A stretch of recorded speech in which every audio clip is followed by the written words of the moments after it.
his service in Afghanistan is now under attack by members of his own unit.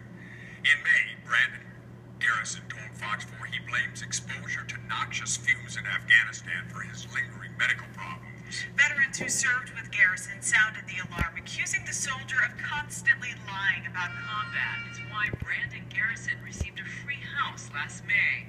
Wipe your shoes off. And a free service dog the next year.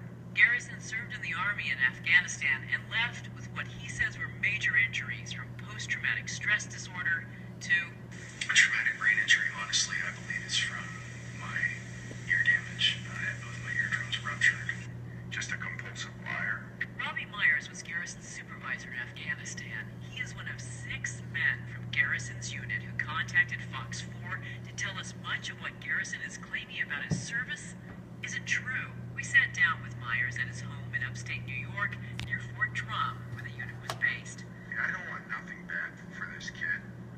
I want him to stop lying. I want him so scared to lie he doesn't even lie about his weight. It's wrong.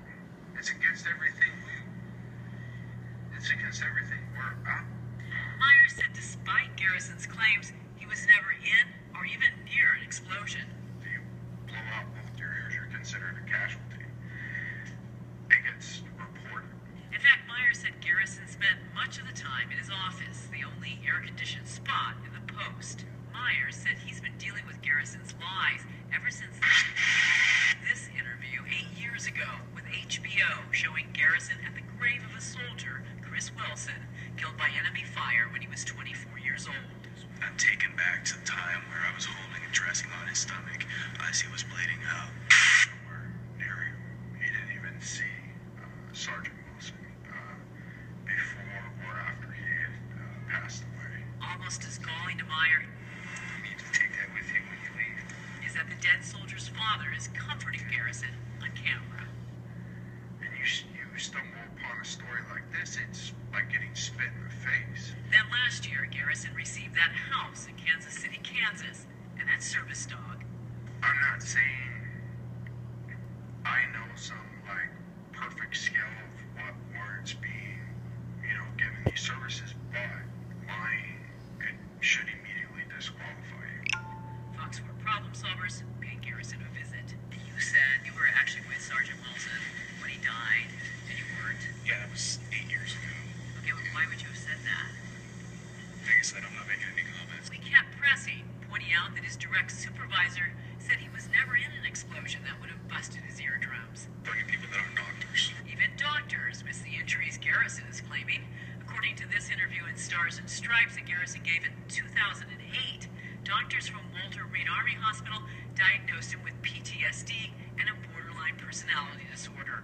No mention of traumatic brain injury or burst eardrums. He needs to get back in front of a camera and address the false statements he's made in regards to his service, his injuries, and he definitely needs to contact Sergeant Wilson's mother, and he needs to set the record straight with her as far as why he lied and that he did lie.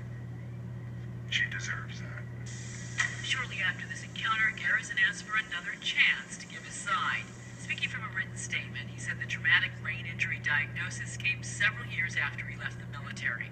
And as far as Soldier Wilson, whose life he claimed he tried to save, I'd like to apologize, first and foremost, to the family members and service members who were affected by the inaccuracies of my interview 8 years ago.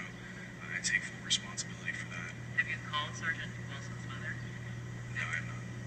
Do you feel like you should?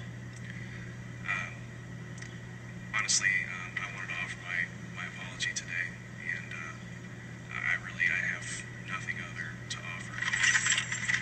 It may not be enough for Wilson's family or the men who served with him in Afghanistan.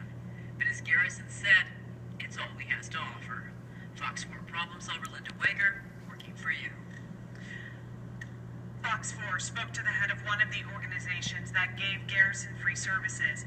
He said that after helping Garrison, he also received phone calls from some of the men Garrison served with. He said the experience has caused him to start performing background checks on every veteran he helps.